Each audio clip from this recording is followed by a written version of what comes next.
Cette vidéo vous est présentée par la boutique liloujeux.ca, un service personnalisé par une équipe de passionnés d'ici.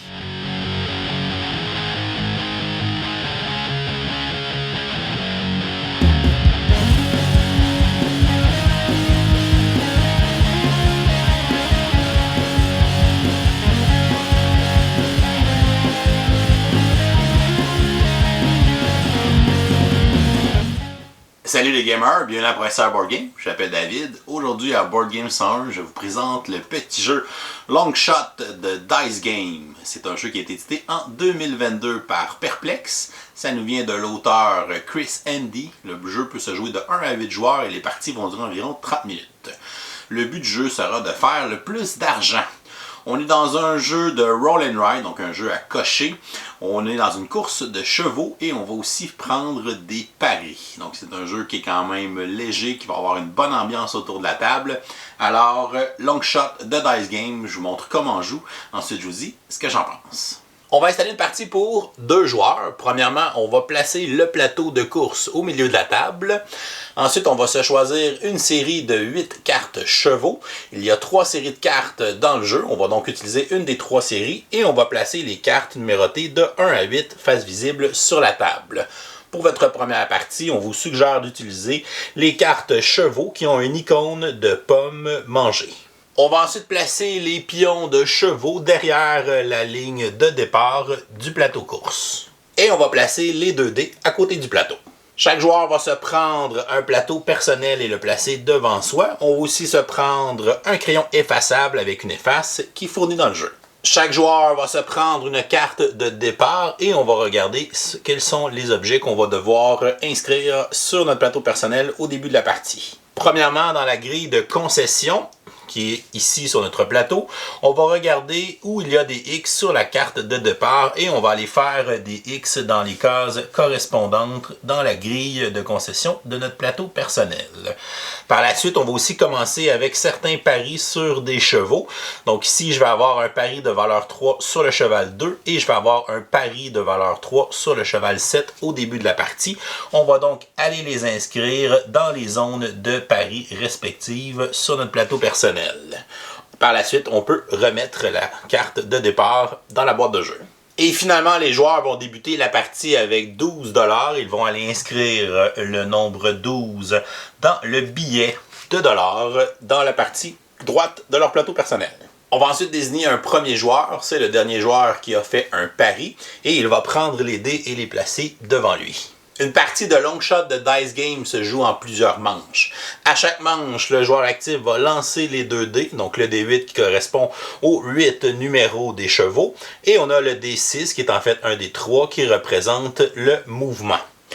On va ensuite avancer le cheval qui est sorti sur le D8 d'un nombre de cases égal au D6. Il va avancer sur la piste de course. On va ensuite regarder sur la carte de ce cheval et on va regarder s'il y a des cases de mouvement secondaire qui sont cochées. Pour chaque case de mouvement secondaire qui est cochée, on va avancer le cheval respectif d'une seule case. Ensuite, à tour de rôle, les joueurs pourront effectuer une action avec la valeur qui est inscrite sur le D8 sur leur fiche de jeu. Cela leur permettra d'aller cocher différentes cases dans la grille de concession, d'aller placer des paris sur les chevaux, d'aller gagner les casquettes et les chandails associés aux chevaux, ou ils pourront même dépenser de l'argent pour devenir propriétaires des différents chevaux qui sont dans la course. Par la suite, on va passer les dés au joueur suivant qui va devenir le joueur actif et on va continuer à enchaîner les manches jusqu'à temps qu'il y ait 3 chevaux qui aient franchi la ligne d'arrivée pour avoir les premières, deuxième et troisième positions dans la course. Dès qu'on va avoir 3 chevaux qui ont terminé la course, ça va déclencher la fin de la partie. On va finir cette ronde en cours et par la suite, les joueurs vont cumuler le total d'argent qu'ils ont fait et le joueur qui aura le plus d'argent sera désigné vainqueur. Chaque manche se sépare en 4 phases de jeu. La première phase est le lancer des dés et cette phase sera seulement effectuée par le joueur actif. Il va prendre le D8 et le D6 et va tout simplement les lancer. On passe ensuite à la deuxième phase, qui est la phase de mouvement principal. On va regarder le chiffre obtenu sur le D8, qui va représenter un des 8 chevaux. Donc ici, c'est le cheval 2, qui est le cheval jaune. Et on va avoir le D6, qui va représenter un chiffre de 1 à 3, qui va représenter le mouvement, donc le nombre de cases qu'on va l'avancer sur la piste de course. Dans ce cas-ci, on avancerait le cheval 2 de 2 cases sur le plateau, en sens horaire autour de la piste de course. Pendant la course, il n'y a pas de limite au nombre de chevaux qui peuvent occuper la même case sur le plateau. On passe ensuite à la troisième phase, qui est la phase de mouvement secondaire. On va aller regarder la carte du cheval qui vient d'avancer. Donc ici, c'est le cheval 2 sur la carte. On va aller regarder la zone de mouvement secondaire, qui sont les cases numérotées de 1 à 8 dans le bas de la carte. On va regarder à partir de la gauche et on va avancer tous les chevaux dont la case est barrée d'une case sur la piste de course. Donc ici, on voit que la seule case qui est barrée pour l'instant, c'est la case numéro 5, ce qui veut dire que le cheval 5 va faire un mouvement secondaire. Et lorsqu'on fait un mouvement secondaire, on va seulement avancer d'une case sur la piste de course. Donc on va avancer le cheval 5 d'une case. Pendant la partie, les joueurs pourront aller barrer les cases de mouvement secondaire sur les différentes cartes de chevaux pour pouvoir améliorer les chances d'avancer de certains chevaux. On arrive ensuite à la quatrième phase, qui est la phase d'action. Cette phase va se jouer à tour de rôle en commençant par le premier joueur. Il devra effectuer une action qui lui permettra d'aller cocher ou écrire des choses sur une des cases de son plateau personnel. L'action qu'il va effectuer sera toujours en lien avec le chiffre du cheval qui vient d'avancer. Donc dans ce cas-ci, ça va être une action qui va être avec le numéro 2. Il existe 5 types d'actions qu'on peut effectuer dans cette phase de jeu et elles sont décrites sur notre plateau personnel qui nous sert aussi d'aide de jeu. La première action qu'on peut faire, c'est d'aller cocher la case casquette qui correspond à la couleur et au chiffre du D8. Donc comme action dans cette phase de jeu, je pourrais aller cocher la casquette jaune sur mon plateau personnel. Lorsqu'on a la casquette d'un cheval, on peut effectuer des paris sur ce cheval, même s'il a traversé la ligne rouge de la piste de course, qui est la ligne de non-pari. La deuxième action qu'on peut effectuer, c'est l'action du chandail. Donc, un peu dans le même principe que l'action de la casquette, je peux aller barrer la case du chandail qui correspond à la couleur et au chiffre du D8 pour ce tour de jeu. Donc, je pourrais faire comme action d'aller cocher cette case sur ma fiche. Lorsqu'on coche la case du chandail, on va aller sur la carte du cheval qui a ce numéro et on va pouvoir aller cocher n'importe quelle case de mouvement secondaire qui n'est pas encore cochée sur cette carte. Donc je pourrais cocher par exemple la case ici pour le cheval 3. Maintenant, il pourra avancer en mouvement secondaire lorsque le cheval 2 va avancer avec le dé. De plus, à la fin de la partie, pour chaque ensemble que j'ai, la casquette et le chandail de la même couleur, ça va me rapporter un bonus de 5 $ en fin de partie. La troisième action est l'action de parier. Pour faire cette action, on va aller ajouter un pari de 1 à 3 $ sur n'importe quel des chevaux qui est encore dans la course et qui n'a pas encore franchi la ligne rouge de non-pari sur le plateau principal. Pour effectuer un pari, on doit aussi avoir l'argent nécessaire dans notre main puisqu'on va la dépenser pour en inscrire notre pari. Lorsqu'on fait cette action, on peut seulement parier sur le cheval qui correspond à la couleur et au chiffre du D8. Donc dans ce cas-ci, je pourrais enregistrer un pari sur le cheval 2. Donc par exemple, si je veux parier 3 $ sur le cheval 2, je vais commencer par dépenser 3 $. Donc je vais effacer le 12 qu'il y a dans ma main. Et maintenant, je suis rendu à un total de 9 $ en main. Je vais ajouter ce pari à mes paris qui sont déjà enregistrés sur ce cheval. Donc, j'avais déjà un pari de 3 sur le cheval 2. Je vais ajouter 3 de plus, donc je vais l'effacer. Et maintenant, j'aurai un pari total de 6 sur ce cheval. Si le cheval 2 réussit à arriver dans les 3 premières positions à la fin de la course, on va multiplier l'argent qu'on a parié par le multiplicateur, soit de la première, de la deuxième ou de la troisième position. Si ce cheval ne gagne pas une des 3 premières positions, mais qu'il réussit à traverser la ligne rouge de non-pari, on va quand même récupérer un multiplicateur de x1, donc on va récupérer dans le fond ce qu'on avait parié. La quatrième action qu'on peut faire, c'est d'acheter un cheval et de devenir son propriétaire. On peut seulement acheter le cheval qui correspond au D8, donc ici je pourrais acheter le cheval 2. Si on regarde sur sa carte, on voit le prix dans le coin en haut de la carte, donc il coûte 10 $. Donc malheureusement, j'ai seulement 9 $ dans ma main, donc je ne pourrais pas faire cette action et devenir propriétaire du cheval 2. Le joueur qui l'achète va prendre la carte et la placer devant lui. Ce cheval va lui appartenir pour le reste de la partie. Et si jamais il finit dans les 3 premières positions, ça va lui rapporter des points bonus à la fin de la partie. De plus, chaque cheval vient avec un pouvoir sur sa carte. Donc maintenant, le propriétaire du cheval va avoir accès au pouvoir de sa carte. Donc ici, si j'achète le cheval 2, à chaque fois qu'on va lancer un 2 sur le D8, le propriétaire gagnerait 2 $. Mais pour l'instant, je ne peux pas effectuer cette action puisqu'il me manque 1 $ pour l'acheter. La 5e action est d'aller cocher une case dans la grille de concession. On va pouvoir aller cocher une case qui correspond à la valeur du D8. Donc, si je veux faire cette action, je pourrais aller cocher une des 2 cases qui a un 2. Donc, je pourrais cocher celle-ci pour mon action. Dans la grille de concession, on va tenter de cocher les cases pour compléter des colonnes ou des rangées pour obtenir des bonus. Donc, si par exemple, dans les tours suivants, j'obtiens un 8, je pourrais aller cocher la case qui est ici. Et si dans le tour suivant, j'obtiens un 7, ça pourrait me permettre de cocher la case qui est là et ainsi compléter une colonne dans la grille de concession. Lorsqu'on complète une colonne ou bien une rangée, donc les diagonales ne compteront pas malheureusement, on va pouvoir aller barrer un des bonus qui est dans la grille juste en bas. On peut barrer un bonus pour gagner 7 $. On a 3 fois ce bonus-là qui est disponible. On peut avoir les 2 bonus ici au centre qui est un pari de 3 $ gratuit sur n'importe quel cheval. Donc on ne paiera pas le 3 $ de notre main, on va seulement aller l'inscrire directement dans nos paris. On peut avoir les bonus qui vont nous permettre de reculer des chevaux sur la piste. Donc celui-ci, on peut reculer 2 chevaux de 2 cases chacun. Le bonus qui est là, c'est de reculer un cheval de 3 cases.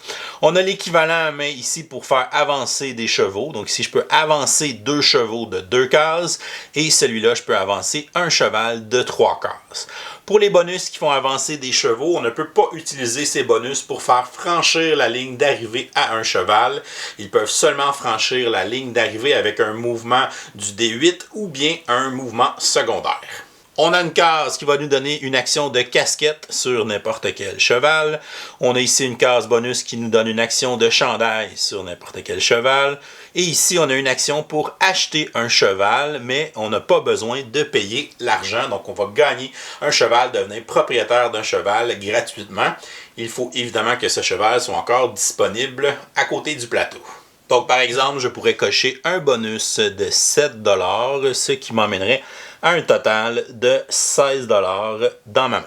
Si jamais pendant un tour de jeu, on ne veut pas utiliser le chiffre du D8 ou on ne peut pas l'utiliser, à ce moment-là, on peut venir barrer une case de fer à cheval et ainsi considérer le résultat du D8 comme un joker. Donc, on peut utiliser la valeur de notre choix pour cette phase d'action. Les joueurs peuvent utiliser l'effet des jokers pour 3 fois pendant la partie. Lorsque toutes nos cases de fer à cheval sont barrées, à ce moment-là, on ne pourra plus le faire. Si pendant un de nos tours de jeu, on ne peut pas jouer la valeur du dé et qu'on n'a pas accès à nos fers à cheval, à ce moment-là, on ne fera pas d'action à notre tour de jeu, mais cela va nous permettre d'aller effacer un des X sur un fer à cheval, nous donnant ainsi accès à nouveau à une de ces cases. Donc, comme exemple de tour de jeu, ici, j'ai obtenu 2 au premier tour. Donc, le premier joueur va faire son action. Il va décider de faire une action d'achat pour devenir propriétaire du cheval 2, ce qui va lui coûter 10 $. Il va donc effacer 10 de sa main. Et ensuite, le deuxième joueur va effectuer son action. Il va faire l'action du chandail et il va aller cocher une des cases de mouvement secondaire sur la carte 2. Il va cocher la case du cheval 8. Lorsque tous les joueurs ont effectué leur action, ça va mettre fin à la manche et le joueur actif va passer les 2 dés au joueur suivant qui lui deviendra le nouveau joueur actif pour commencer une nouvelle manche. Éventuellement, les chevaux vont avancer dans leur progression sur la course. On voit qu'il y a la ligne rouge sur le plateau, c'est la ligne de non-pari. Donc, si un cheval a dépassé cette ligne, à ce moment-là, on ne peut plus miser sur celui-ci, à moins d'avoir coché sa casquette sur notre plateau personnel. La course va se continuer, les chevaux vont avancer, vont progresser et éventuellement, on va s'approcher de la ligne d'arrivée. Pour franchir cette dernière, donc la ligne bleue, on doit utiliser obligatoirement un mouvement principal, c'est-à-dire un mouvement qui vient du dé de mouvement directement, ou bien un mouvement secondaire qui est enclenché par un autre cheval. Donc si par exemple j'obtiens la valeur 4, donc ici le cheval 4 avancerait de 2 cases, et on voit que sur ces mouvements secondaires, le cheval 2 avance d'une case, ce qui lui permet de franchir la ligne d'arrivée. On va aller placer le cheval qui finit en première position sur la première position à droite du plateau.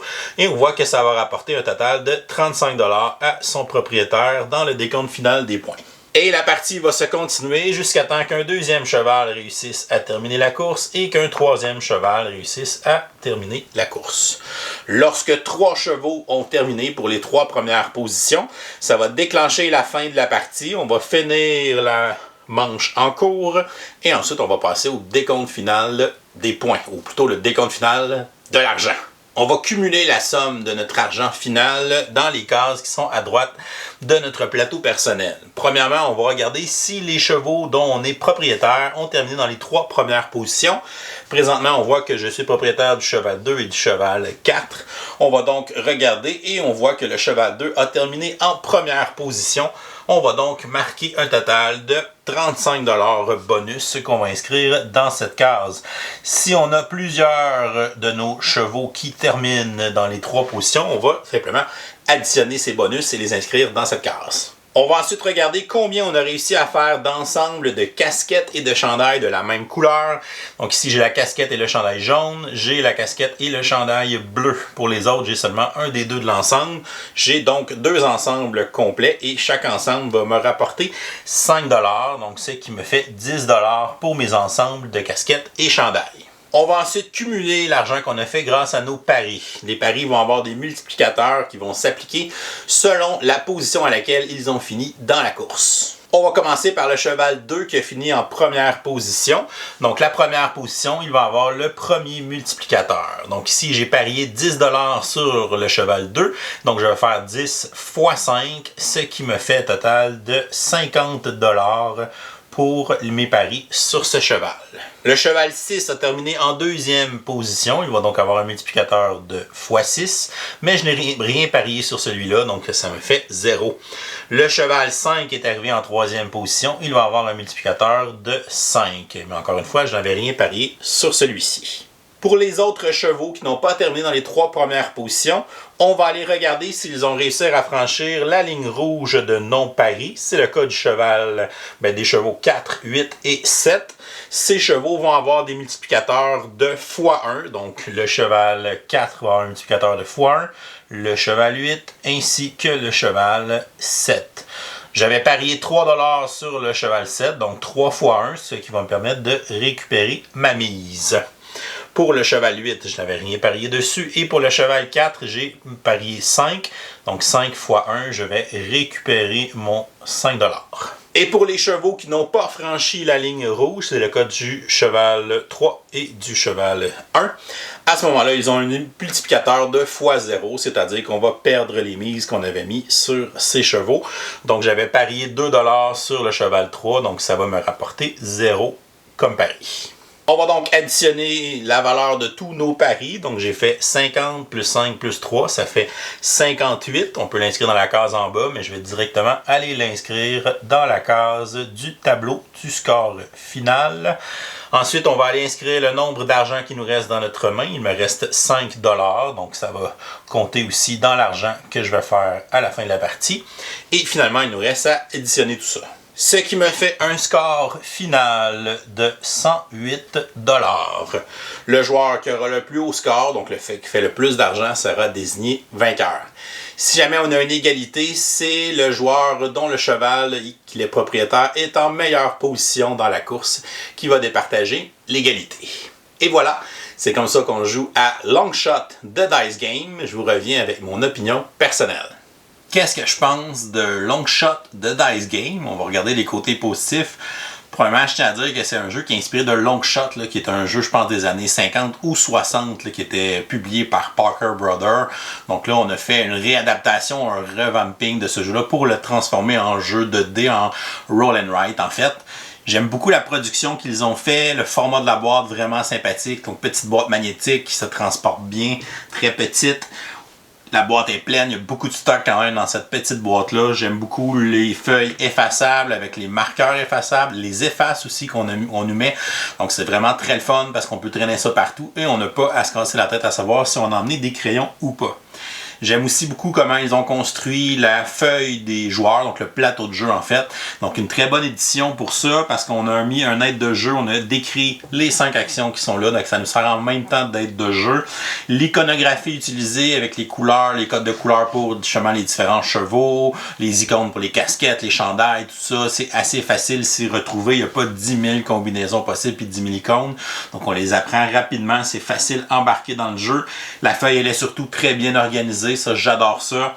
Donc, on a chacune des zones qui est bien distincte. On a tous les multiplicateurs. On sait le scoring, comment ça marche. On a l'endroit pour cumuler notre scoring à la fin de la partie. Fait qu'on peut voir pendant la partie, ok, c'est vrai, ça donne des points. Si j'ai un chandail avec une casquette, ça donne 5 $. Donc, tout ça est écrit sur notre feuille.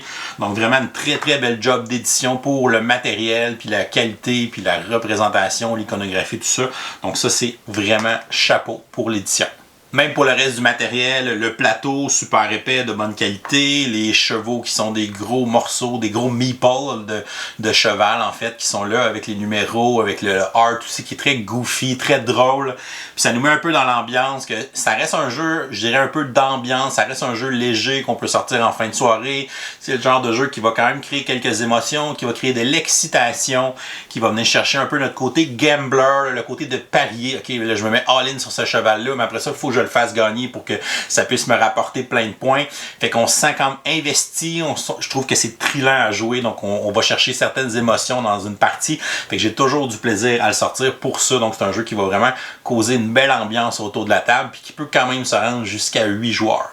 Mais honnêtement, je pense que 5-6 joueurs, je trouve que c'est un peu le sweet spot de ce jeu-là, parce que la partie s'étirera pas trop longtemps, puis on va avoir assez de monde pour que justement on ait l'excitation puis l'ambiance qu'on est censé avoir dans une partie de long shot de Dice Game. Puis pour moi, 5-6, c'est là que j'ai eu mes plus belles expériences de jeu.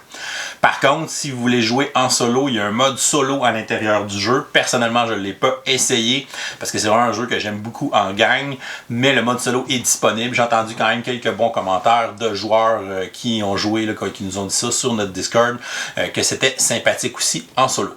Pour les cartes des chevaux, on a 3 ensembles complets de 1 à 8. Donc, on va en utiliser un des 3. Et si on est un peu wild, on peut même les mélanger. Là, prendre 2 cartes dans un, 3 cartes dans l'autre, puis 3 cartes dans l'autre. Mais sont faits vraiment pour être utilisés un ensemble à la fois au complet.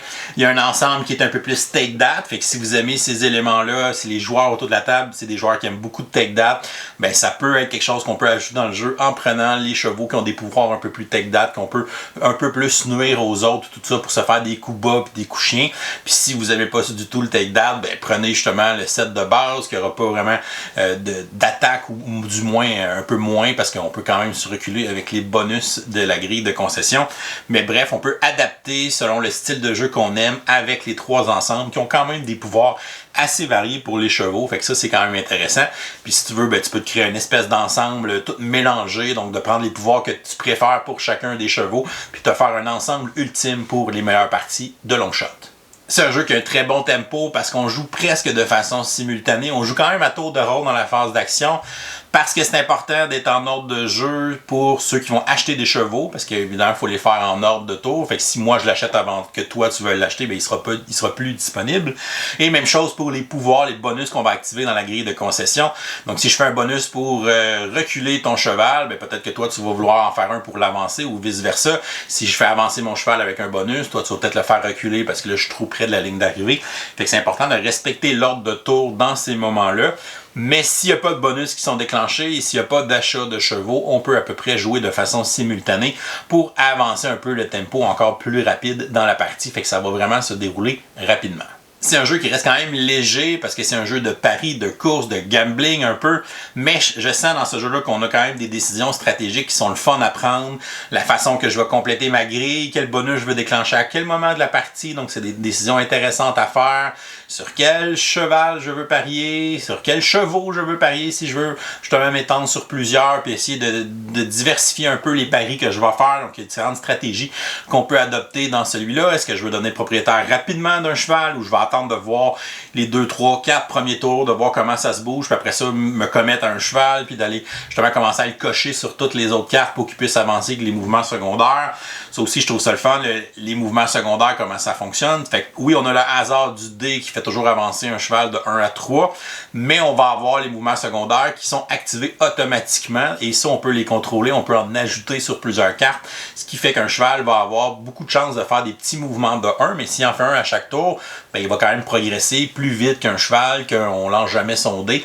Fait que là, on peut quand même mitiger le côté chance avec ces aspects-là. Fait que je trouve qu'il y a vraiment des belles décisions, puis qu'il y a un bel équilibre justement entre le côté hasard chaotique, puis le côté décisionnel, le côté des décisions, des actions qu'on prend sur notre plateau, puis comment on fait nos affaires. Fait que ça, c'est vraiment très bien fait. Pour les côtés négatifs, je trouve que les parties peut-être à 7-8 joueurs, là, qui est les 2 maximum de joueurs, ça fait que la partie s'allonge un petit peu plus, on est un peu plus autour de la table, c'est un peu plus long faire le tour de jeu, et on a aussi plus de bonus pour faire reculer des chevaux, fait que ça peut comme faire un petit effet boule de neige, que la partie peut durer peut-être un 10-15 minutes de trop quand on est 8, fait que c'est pour ça que je trouve qu'à 5-6, c'est vraiment le sweet spot pour moi, la plus belle expérience que j'ai eue avec Longshot. Sinon, le jeu, malheureusement, il est seulement disponible en anglais présentement. Puis je sais que pour vous en Europe, c'est pas un jeu qui est facile à trouver. Peut-être qu'il sera traduit en français. Malheureusement, j'ai pas vu aucune annonce d'éditeurs qui ont dit qu'elle allait faire une relocalisation en français. Fait que pour l'instant, c'est seulement disponible en anglais. C'est pas un jeu qui a énormément de texte. En fait, le seul texte ou presque, c'est d'avoir les cartes, les pouvoirs des chevaux, là, les cartes cheval avec le pouvoir qui est écrit dessus. Donc, si ces cartes-là, quelqu'un les a traduites ou s'ils sont trouvés en français, puis on pourrait se faire un aide de jeu en français avec les 5 actions, quoi qu'elles sont assez simples, puis je pense qu'après une partie, vous allez les connaître. Fait que bref, il n'y a pas tant de texte que ça, donc même si vous êtes moins à l'aise en anglais, c'est un jeu, je pense, qui pourrait quand même être jouable. C'est sûr que quand on s'embarque dans une partie de Longshot de Dice Game, il faut aimer les jeux un peu chaotiques, les jeux où le hasard a quand même une bonne place. Oui, on a des décisions à prendre, oui, on va cocher des cases, on va aller marquer des bonus, on va aller placer des mouvements secondaires sur des cartes, mais ça reste que c'est un jeu de dés à la base, et ça se peut que 4 tours de suite, le même cheval avance, puis fasse comme 3-4 déplacements de 2-3 cases, puis qu'il y ait vraiment une grosse avance. Ça peut arriver, c'est le genre de jeu. J'ai déjà eu une partie, justement la dernière partie que j'ai jouée, le cheval numéro 7, a même pas avancé de la partie. On n'a jamais roulé de 7 et il n'était pas disponible en mouvement secondaire. Fait que jamais personne l'a acheté, jamais personne n'a coché sa case. Fait qu'il y a un cheval qui n'a pas bougé de la partie. C'est sûr que quand tu commets un cheval, après ça, tu vas investir un peu plus dans les mouvements secondaires ou dans des bonus pour le faire avancer. Tu vas aller l'aider. Mais le hasard peut faire qu'un cheval ne bouge pas du tout de la partie. Donc c'est sûr que ça peut faire beaucoup de hasard dans une partie. Fait que ça, il faut en être conscient. Somme toute, Longshot de Dice Game, c'est un jeu que j'adore et que je veux sortir à peu près à toutes les soirées de jeu dernièrement. C'est un peu mon jeu de fin de soirée, donc le dernier jeu avant de partir, on se fait un petit Longshot, un jeu un peu léger, mais qu'on va vraiment avoir du plaisir à jouer puis à sortir, une belle ambiance autour de la table. Ça vient vraiment chercher le petit côté de gambling, de pari sur une course, donc ça, je trouve ça vraiment agréable. Je vais lui donner une note de A-. C'est un excellent jeu d'ambiance, de fin de soirée, un excellent filler. Donc, il peut avoir vraiment plusieurs rôles. Il est facile à prendre en main quand même. Il nous offre des choix intéressants. Le matériel, la production, c'est vraiment bien fait. Les feuilles effaçables avec les crayons effaçables, j'adore ça aussi. Les petits pions de chevaux avec le plateau de course. Donc, c'est vraiment très sympathique comme production dans l'ensemble. J'ai toujours eu des belles parties. Les gens avec qui je l'ai montré ont aussi beaucoup embarqué dans ce jeu-là. Je pense qu'il faut se sentir un peu dans l'ambiance d'une course, dans l'ambiance d'aller gambler puis faire des paris. Fait que ça, c'est très le fun dans Longshot de Dice Game. On se croise les doigts pour qu'il y ait une relocalisation en français pour vous, nos amis européens. Et voilà, c'est tout pour aujourd'hui. Si vous n'êtes pas encore abonné à la chaîne, vous pouvez le faire en cliquant le petit bonhomme ici en bas de l'écran. Sinon, vous pouvez nous suivre sur Facebook, Twitter ou Instagram à Professeur Board Game. Et si vous aimez le contenu qu'on fait, vous pouvez nous supporter sur notre campagne Patreon, qui donne aussi accès à notre serveur Discord et peut-être à des événements VIP qui s'en viennent. Je vous souhaite à tous une excellente fin de journée et continuez de gamer.